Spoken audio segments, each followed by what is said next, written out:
Yeah, what up, Base Boxing Basement, the Triple B. Remember to like, subscribe, and donate if you want to show some love for the channel. You can do Litecoin, Bitcoin, buy me a beer, or super tanks, etc. Anyway, remember it's a people-funded channel because the haters shadow ban me. So Opetaia. Now, firstly, right, is it Opetaia or Opetaia? Now, I've had a couple of weirdos get all angry and send me emails going, "You don't know how to pronounce it. It's Opetaia." I'm like, well, I've also had people say it's Opetaia. If you look online, yeah, I remember one guy said, "Oh, it's good you know how to pronounce his name," and I pronounced it J at the time. Jai or J. I don't really care. No, I do care. I like to pronounce it how he pronounces it. And in interviews, people have called him Jai and J, and he doesn't respond to either of them. He does respond to both of them. What I mean, he does not correct either of them. He doesn't go, "Nah, mate, it's Joy," or "No, mate, it's Jay." He doesn't say either of that. He doesn't seem to mind himself, which is a bit weird. I'd like to know. I want to call him the right name. I'm going to call him Jay Opetaia because that's what I have done. Yeah. People go, "Oh, it's J-I, it has to be pronounced Jai." People getting all upset about it. I'm like, well, look at the evidence. You look online and there's loads of videos saying it's J, loads of videos saying it's Jai. I don't know, Mr. Opetaia. You tell us, man. He can pronounce it how he wants.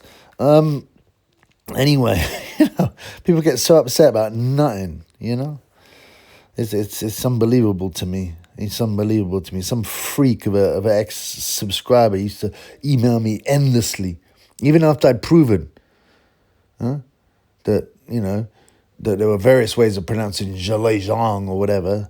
He still got all upset. No, I'm definitely right. I'm like, well, look at all these videos that say this is the way to pronounce it. Yeah, by a Chinese guy. Yeah, or the other one, the same dude got all uppity, and after I'd proven in the video that it's got a picture of Hamza Shiraz showing his left hand hurting after Frank Warren claimed he'd hurt his right, and he still wouldn't have it. No, he might have hurt his right as well. I said, listen, you idiot. He's showing you his left hand. He's showing you the bruises all over it. Yeah, it's just crazy how moronic some people are.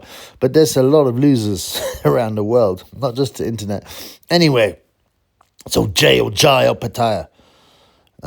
Yeah, please, anybody write in the comments. Any Australians, tell me if they know how to pronounce his name properly. Like I said, I've had both. And like I said, other interviewers have use both, and he's responded to both. I want him to say, no, mate. No, mate. You pronounce it Joy, or you pronounce it Jay. But I don't care. He's a warrior anyway. He's a fighter. He's not interested in trivialities like how to pronounce his name. He just wants to bash a man up. You know what I'm saying? So Jay Opetaia, I'm going to call him for the time being, to me, is clearly the number one cruiserweight. Now, he's got his next defense, not his first defense. His next defense has been announced, and it's a bit of a surprise. Now, before I go on about his opponent, who the defense will be, well, you got to understand the cruiserweight's always been a little bit limited on talent because, most cruiserweights end up moving up to heavyweight because that's where the big cash is, and it's within touching distance. Franz Botha, who was IBF champion for a couple of days until they stripped him when he popped for PEDs. The first guy to pop for PEDs, by the way, and not a muscle man. He used to be cruiserweight. Obviously, Evander made his big money and name moving up, and so on and so forth. David Gay, he moved up from light heavy to cruiser to heavyweight. That's where the money is. So people don't, real ambitious fighters don't stay long in the cruiserweight division. It's a necessary division, but, if you look around, what is there for Opetaia? Gilberto Ramirez. And I said, in my opinion, Opetaia crushes Ramirez. Ramirez is decent, but he looks a bit podgy. He's not really a big puncher. I think Opetaia will crush him. I made a video on this. And who else is there? Number 3, according to BoxRec, which ranks people on an algorithm. It's not perfect, but it's not bad. Chris Billam-Smith is number 3, cruiserweight. Like I said, Billam-Smith is gutsy. He's tough. He gave Ramirez a half-decent fight. But I wouldn't put him in against Opetaia. He would get brutalized. And who else is there? Riakpor's moved up to heavyweight now.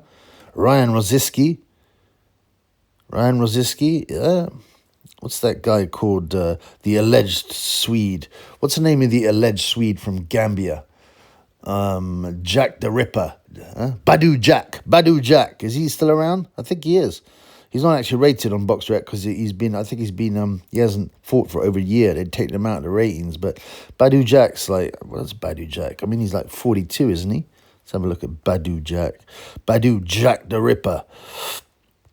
Isn't he? I think he's a double. What's his name? He's a double weight champion, right? I mean, I've never been that interested in him because he's not that exciting. Let's have a look. Badu Jack. Let's have a look at this guy. The Ripper, allegedly the Swede. And he actually lives in Dubai now anyway, but he's obviously Gambian of origin, of ethnicity. I don't know, maybe he had a Swedish mum or something, I don't know. Because his middle name is Johannes. I don't know. He doesn't look it. He looks full-blood Gambian to me, but who knows. He's been KO'd in a round by a guy called Derek Edwards and in his career, Badu Jack, right? Who's a journeyman type. You know, he drew against DeGale. He split decision against Groves. I mean, yeah, so what was that? That was super middle. And then he won light heavyweight. And now he's won cruiserweight. Sorry, he's a 3-weight world champion. Which is pretty impressive, but he's never been like super impressive as a fighter. He's fighting Ryan Rosiski, who's a big puncher. A strange looking guy, quite fruity looking. Stupid tattoos everywhere. But, you know, what I'm trying to say is this.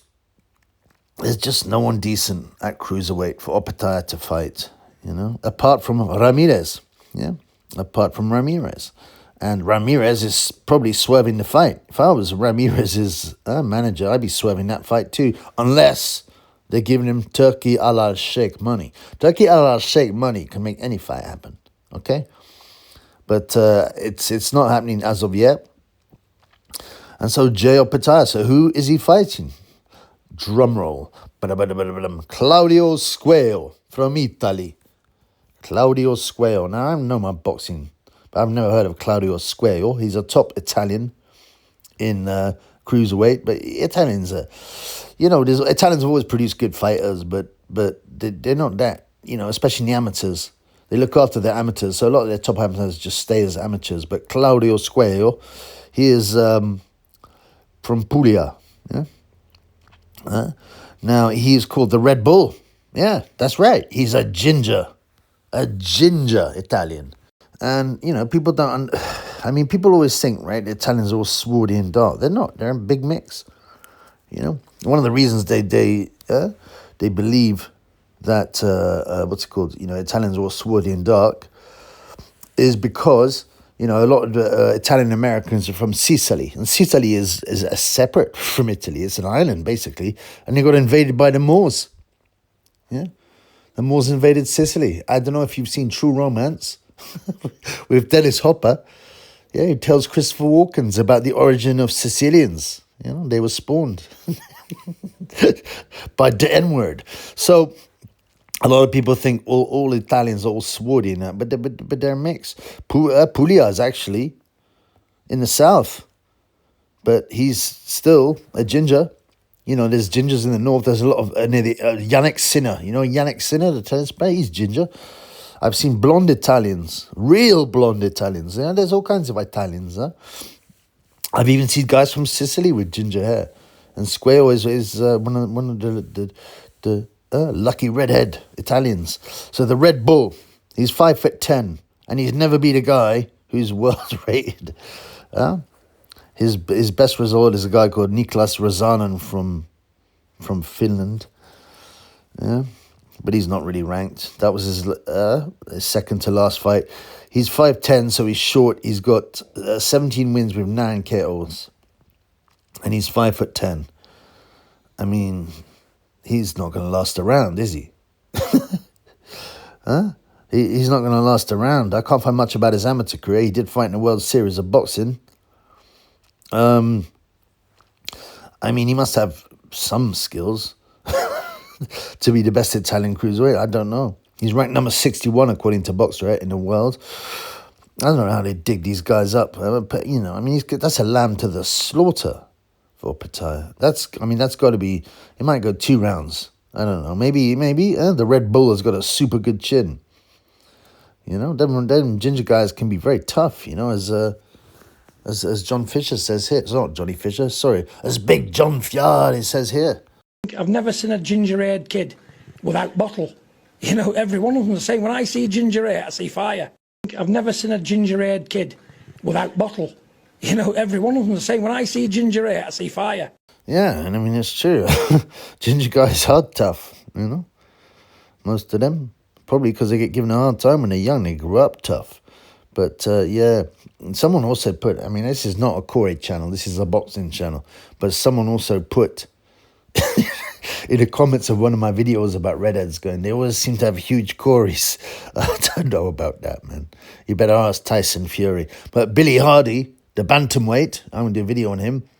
The bantamweight was reputed to have an enormous Corey. Yeah, a ginger rocket. There you go. But as I said, it's not a Corey channel. So we move back to the fight. I mean, come on, man. Come on. I can't see much coming out of this. I've said the picture of Claudio. He looks pretty tough. But, you know, that's not really important, is it? People say, no, you can't judge a book by its cover. It's another one of these lame cliches they roll out. Like I said a million times, if you've got a book about, and on the cover there's a shark attacking a man, a diver, I bet you that book is about sharks and diving in the sea. I bet you it's not a romance novel, you know?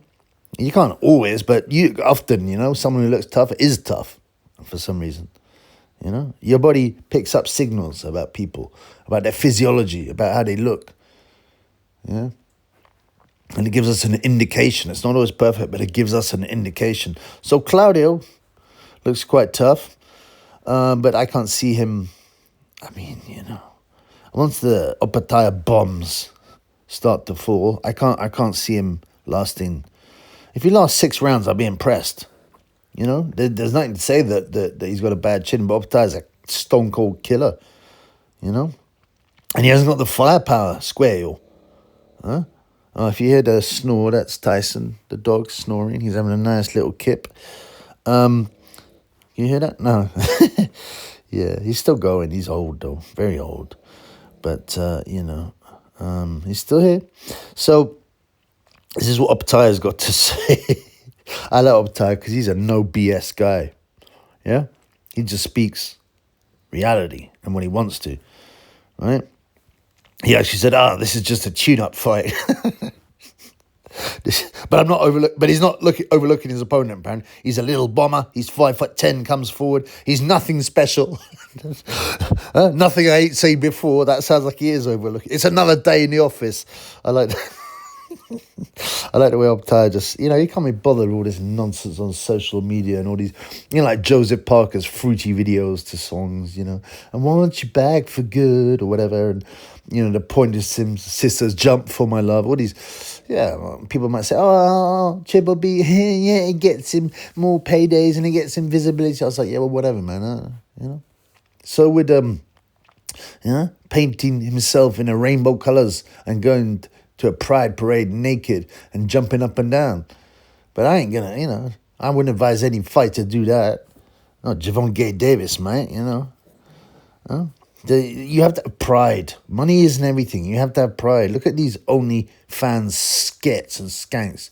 What you think with their stupid tattoos everywhere and getting money for doing disgusting stuff like ebony biatches. Or you think their kids are going to be proud of them? What about pride? What about soul? What about self-respect?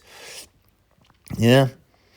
So, you know, I'm not big keen on Joseph Parker's videos. They're not that bad, to be honest. But, you know, whatever, man. They're a bit too fruity for me. And I like the way Jay, or Jai, whatever you want to call him, Opetaia, says. You know, he just says it straight. I'm not interested in this BS. I don't want to do this interview. I just want to fight. I just want to knock a man out.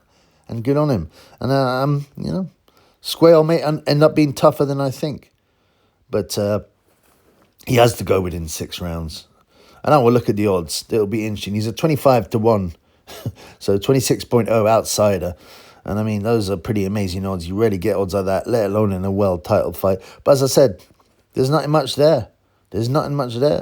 Opetaia wants to unify. He wants this Zerto fight, but it hasn't come, and he's annoyed. And so he should be. You know? And apparently there's been conversations between Golden Boy Productions and Riyadh Season and Turkey. And apparently Ramirez has a allegedly mandatory title defense against Unial Dorticos. I mean, he's a has-been as well. And allegedly Hearn says the Opetaia Ramirez fight can be made in Saudi in September, October. So let's hope so. So this is just a ticking along fight. But basically, Ramirez is the only fight for Opetaia at Cruiserweight. Once he gets Ramirez out of the way and bangs him out, it's up to the heavyweights. And then it gets interesting. Peace in the Middle East. Oh, yeah, by the way, before I go, I just had the misfortune, and I've dropped some highlights in the videos of looking at Claudio Squeo fight. I mean, he's absolutely terrible. He's this really muscular guy, short, with 5'10" for cruiserweight, short, stocky, very muscular. He looks like a bodybuilder.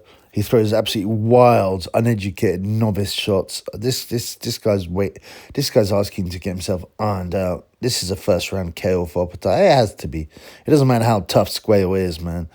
He's going to feel those big shots, his wide open attack. Yeah. Throwing wild haymakers. He's getting bombed out in the first round. I can't wait till the odds come out. Peace in the Middle East again.